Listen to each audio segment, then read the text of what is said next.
Somewhere along the way, we lost touch with our food and our land. We scroll through endless advice on what to eat and what to avoid, but rarely do we see the faces and stories behind it all. The hard work and dedication for doing things right. I'm hitting the road to meet the people who are making a quiet but massive difference. The people who care about raising animals with care, growing real food, and helping their communities get healthy. Not because it's easier, but because it's worth it. Their stories deserve to be heard, because the future of food isn't just about what's on your plate, it's about who puts it there. And if we want a healthier future, it starts by supporting those who are already building it and the ones we can trust. Today I'm in Frederick, Maryland to visit Fox Haven Farm, a place that's at the intersection of farming and education. With just over 700 acres of preserved land, the mission is to regenerate ecosystems, care for the earth, and inspire others to do the same. From herb farming to retreats and classes, Fox Haven is empowering people to become stewards of the land. Here, nature isn't a resource, it's a teacher, and there's a lot to learn from a place like this. So let's dive right in.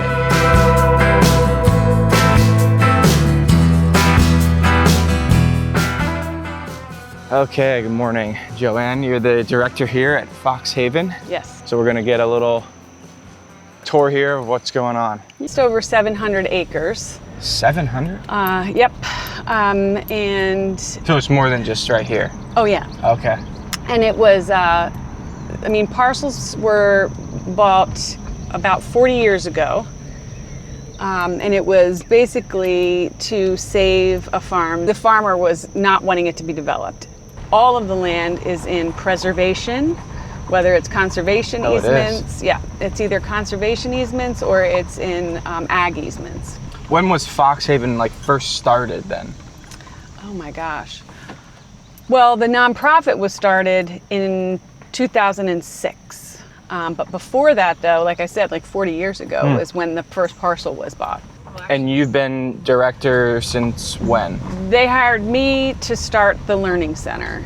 The Learning Center. Yeah, and the Retreat Center, and that was back in 2012. So basically the farm is split into an LLC farm and a nonprofit. What is Fox Haven about? It's about saving the earth, basically trying to protect all of this. As far as the big picture, biodiversity.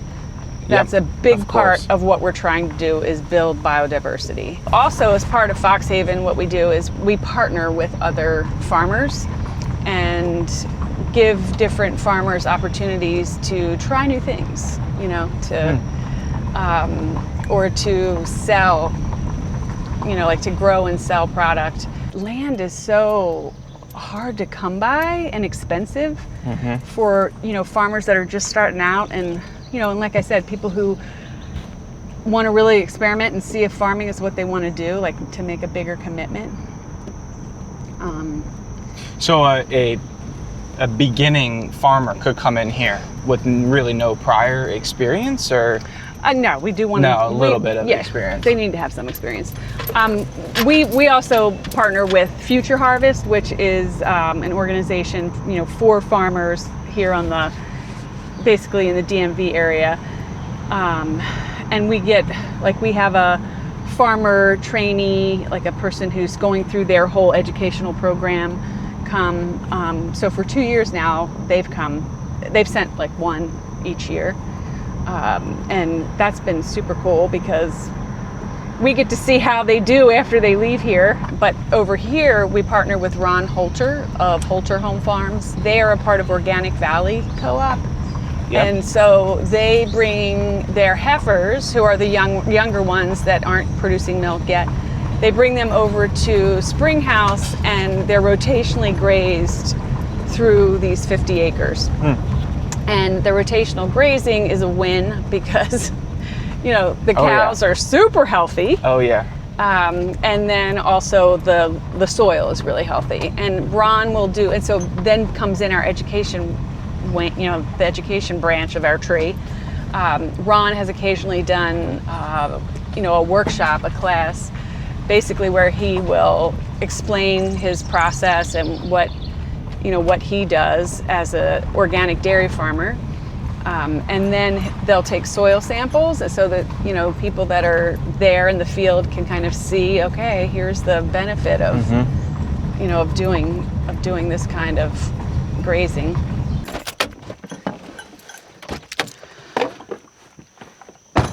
So these are not considered Fox Haven's animals? Right. They're part of the other... These are Ron's. These are Ron's heifers. And, you know, like I said, we partner with him and he rotationally grazes through these fields. But you this know, is all your land?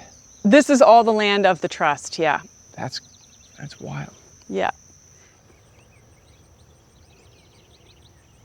Once these heifers get to a certain age, they're then moved over to a different part of his farm, and then they'll start to get milked. I mean, they have to have babies before they can be milked. Yeah. So they're just here. They're here in their teen years, if you will. I see. Yeah, it's very peaceful up here. It is super peaceful. This is one of my favorite places to come and just relax. And so the other thing too is this house down here, Spring House, is one of the houses that we rent out for retreat groups. And the retreat groups, you know, some of them are just, you know, people that are wanting to come and get out of DC or whatever, Baltimore, and just have a family retreat, or have, you know, we get a lot of folks that like to come and cook and escape. Oh, really? And escape from like just kind of the everyday plugged in life. Oh yeah. I mean, we do have Wi-Fi, but we don't have any TVs or anything like Bummer. that. But what I find is that people, they just come out and they're just so happy to be in this quiet, beautiful place. You know, that's a big part of what we like to do with the retreat groups. So it's all centered around the learning focus for both the people and the farmers. They can come, farmers can come experiment. Yes. People can come and learn and get away from the city and Yes. enjoy what you have. Absolutely. So you're really connected with a lot of different people within the area. Yes. Farmers, community. How did that come to be? Was that always the case from the start, or No. No. That was the thing where, hi, how you doing? I'm Joy, I'm the director at Fox Haven. Teach me. Where are most of your customers from? Well, with This the medicinal, area, or? Well, I mean, like I said, the wholesale, you know, is all here in Frederick County. But the herbs, the medicinal herbs, I mean, we've got a farmer trainee in our program right now. Or volunteer. She's coming from New York City, and then we get a lot from Baltimore and from DC. You know, there are folks that have apothecaries that are growing their own, you know, like creating their own value-added product. But then there are also just individuals who want to create their own family apothecary. You know, they want to be able to have their own elderberry syrup that they make, and they want to be able to make their own salves. Yeah. You know. Have you seen an uptick in that in the last 2 or 3 years? Yes. Yeah, there are more and more folks who want to learn about how to use what's naturally growing. Yeah. You know, to kind of improve their health. Mm-hmm. We have a whole series on foraging and we are really into teaching ethical foraging, because one of the things that we were seeing, particularly during COVID, but, you know, people would go out and just like make these gigantic harvests and then not know what to do with all the, you know, product that they harvested. And we're like, why did you do that? Because some of these plants take years to establish. So, you know, we try to make sure that's one of our first classes that we teach in that series is ethical foraging. And so that people know, you know, no, it's not okay to just go and harvest all those morel mushrooms. Mm-hmm. You need to leave some if you want to have some the following year. Do you think a lot of it is because of what's happening in like the American food system, with it becoming so sort of foreign in a human way? Well, I mean, first of all, I think my personal opinion is that we just have way more information available to us than we ever had, right? Mm-hmm. It's overwhelming, actually. And now we don't even know what's real and what's not. Oh, and so, I know. You know, so that's... One day this is healthy, the next day it's not healthy. Right. What I have seen is I've just seen, like I said, more and more people who want to learn about where they are, kind of place-based learning. You know, I want to know what's the difference between this clover, right, and the difference between that big purple clover that's growing over there. Are they the same? Can I eat that? Can I make something out of that? Should my dog, is it okay if they eat that when they go outside? People ask a lot of questions about, just what is happening just under their feet. And so I think there's some of that. Like when you're overwhelmed with information from all over, sometimes that makes people kind of go, just tone okay, it I just want to know where I am out. and what's happening here. So I do see some of that. And then again, I also see that people are really wanting to know about what can I do proactively to build my immune system. Well, there's become a big disconnect between people and their food and knowing their farmer, being more involved with the community. A lot of the farmers that I've talked to over the last couple of weeks have mentioned a lot of people are turning more to them. Oh, yeah. Just because they want to establish that trust. Yes. Because they don't trust what's going on the big scale. Yes. So. They want to know where it's being grown. Ideally, there are plenty of folks that like to just come out and see it. They want to see it being grown. Yeah, and I think transparency is huge. Yeah, too. yeah. And we work with, we also do some things with the University of Maryland School of Integrative Health. And they come out a lot, either as interns or, farmer trainees, or they just want to come out again. They see this stuff in bottles in different stores. Like, I want to see where it's being grown. I want to see how it's being grown. And so they come out and they volunteer because they want to see it from seed, to capsule. Yeah. Does the land being preserved allow you to do anything differently than if it wasn't? That's a good question. Being preserved. Well, we just know that we can do what we want. I mean, and we know that it's just there's a great feeling in your heart when you know that this is not ever going to be littered with houses or it'll never be touched or developed. I mean, it's just going to always be for farms. Yeah. Are you certified organic? Yes. When did that take place? Well, that happened over the course of different years. I'm trying to remember. I think at least 20 years ago. Now, is that all of the land? No, it's different parts of the land. And actually, where we are, like where the learning center is located, over where you first drove in, we actually took that out of certification a couple of years ago because we were finding that the organic certification process was making it really hard for us to partner with some of the people that we really liked partnering with. Because everybody can't be organically certified. No. Well, I've even talked to a few farmers who say it doesn't make any sense for them to certify organic, even though everything they're doing is organic.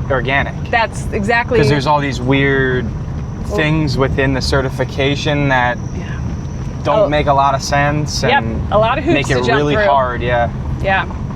So it's interesting. It's way harder to do than it needs to be as far as So I'm what concerned. part is certified organic? So where we just were, and where the cows are, and then because Ron has to, he can only graze his cows on organically certified land. I see. And then where we're going right now, which is the production garden. Everywhere else except for where the herbs are is actually certified organic. Do you find that it's worth it? I think it's worth it on certain parcels because it's a little easier on certain parcels. And like I said, that means that we can partner with people like these awesome farmers like Ron Holter, to offer them a space. Yeah. Whereas otherwise you wouldn't be able to do that. Right. But as far as like the natural, over where we are, it's all natural. I mean, we're basically farming organically. But the fact that you just don't have the certification. Right, but the fact would be an example.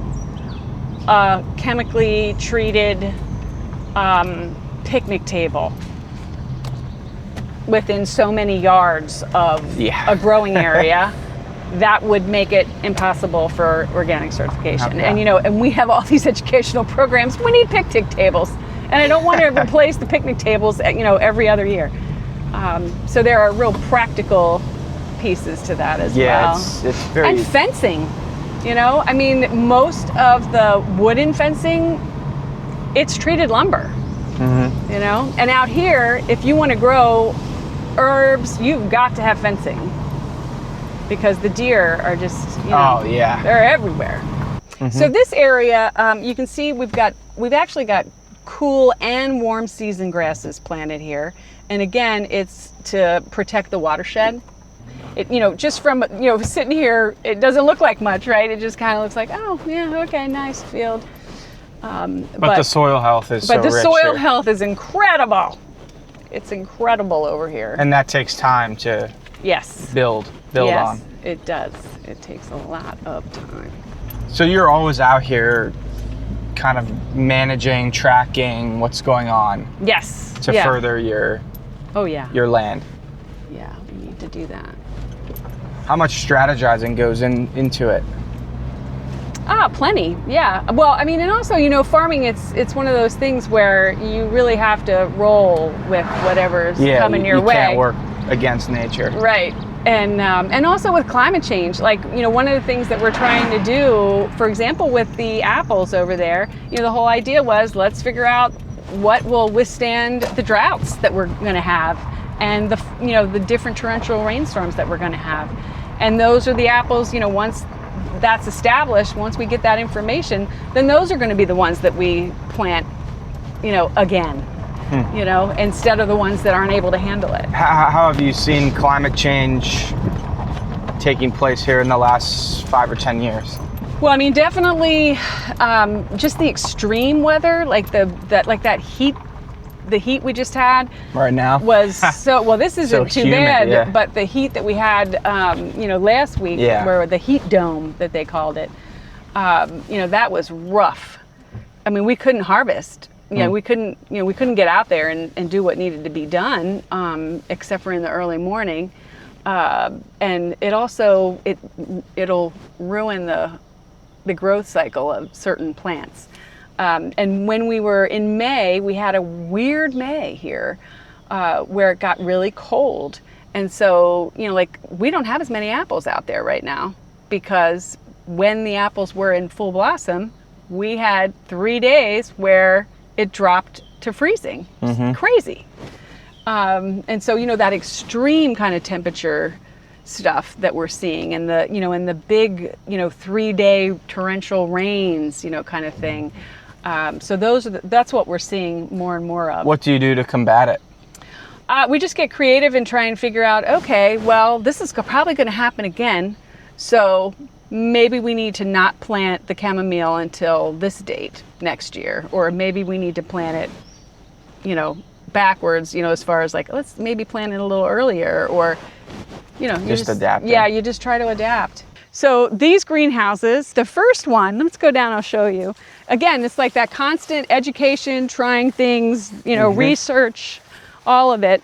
Dick Bittner, who, he was the farm manager for a long time, he wanted to do something where he could use the power of the sun, because we didn't have any electricity, to keep a greenhouse, so that it was able to produce all year round, right? And so what he did was he went ahead and built this so that the black attracted the sun, right? And then the air, he had tubes attached to these pipes that would then take the air underneath the greenhouse, just about 6 inches underneath the soil, to keep it warm in the winter. And that's how we had anything growing in this little greenhouse in the wintertime. Interesting. For years. And it worked okay. Didn't work great, but it did work okay. Like, he was able to do some creative things. But right now, like his son David and actually another guy that comes out from Northern Virginia, he just likes to do it. He just likes to farm for his family and stuff. And so he just kind of planted all of these squash and tomatoes. And same thing, variety of tomatoes.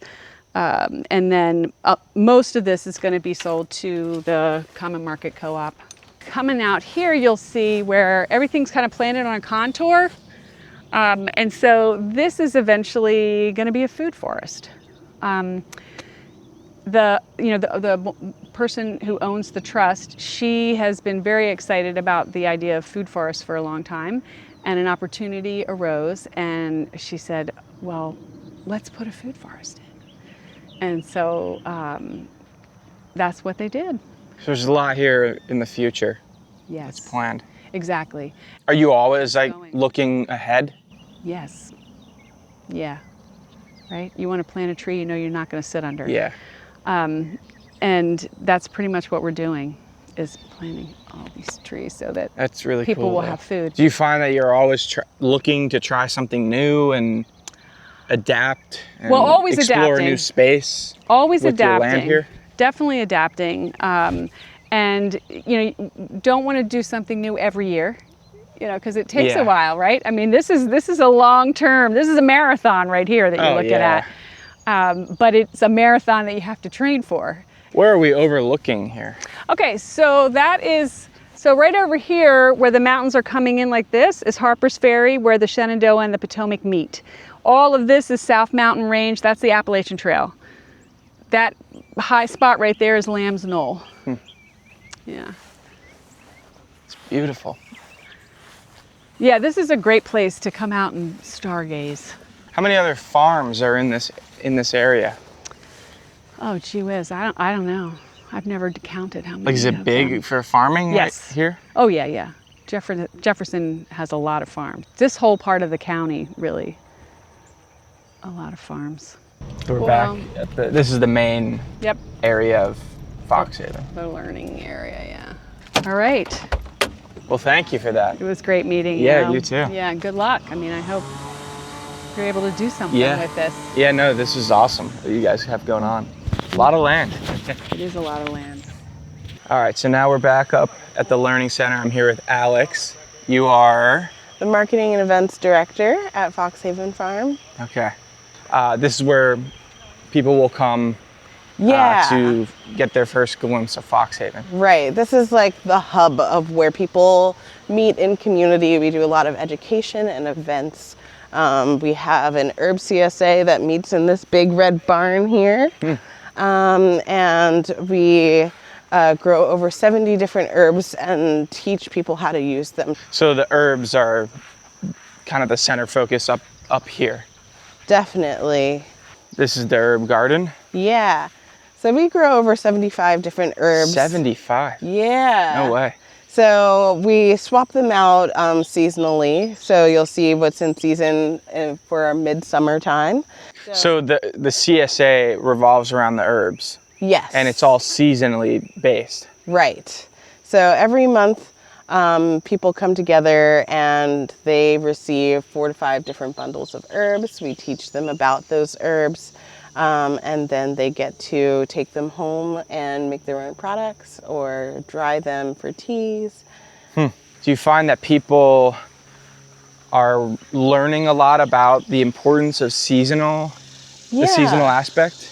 I would say so. We really like to drive home that, this is a spot for people to experience herbs that are grown locally, because you can find herbs that are online, but when they actually get to you, by the time they get to you, they're a couple of years old. So you lose some of that potency, some of the vibrancy of the herbs, and they're coming from so far away as well that, the cost of those herbs is not actually being reflected adequately. And it does become a little difficult for us to compete, but we really like to drive home the local fresh herb component so that people have a chance to see these herbs in real life, what they look like before they're dried, and and it has a whole different feel. Yeah.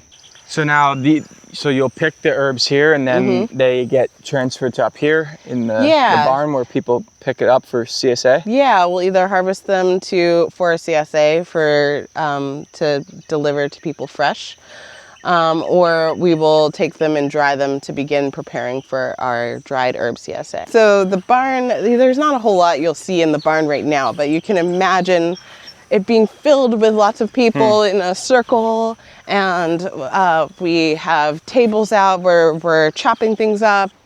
Oh, here's the top of the barn here. You can see we still have the chairs set up, and we can open up these barn doors, and it really just brings the whole space to life. That is cool. Yeah. Perfect for events. Yeah. I can see. Really, really awesome space. So what do the retreats encompass here? Can you explain like how that works? So we have our own Foxhaven retreats that we are either working with a teacher, or a lot of us are also educators. So we will come up with concepts that we think people would be interested in. Like we'll do a whole wilderness immersion weekend where people can come and camp out here on the land and learn foraging, and learn how to build a fire, friction fire. So it's a whole new skill set that a lot of people aren't really familiar with anymore. We try to bring back some of those pieces that are kind of forgotten knowledge in this world now.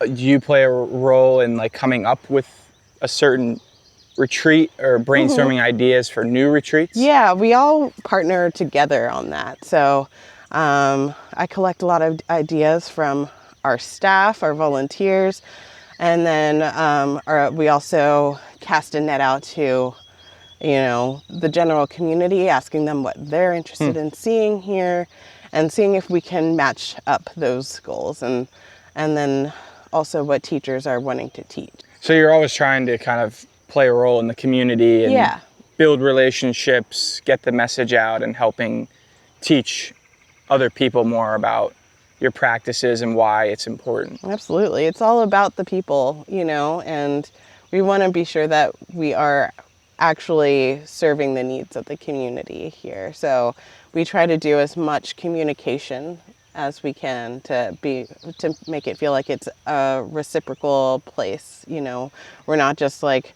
doing this and like this is just what we want to do. We want people to be involved. All right, Alex, well, thank you so much for explaining absolutely. here. Really excited to have awesome. you come out and see what we all have to offer. And we hope that other folks are excited about what you see here and come out and visit us here in Jefferson, Maryland.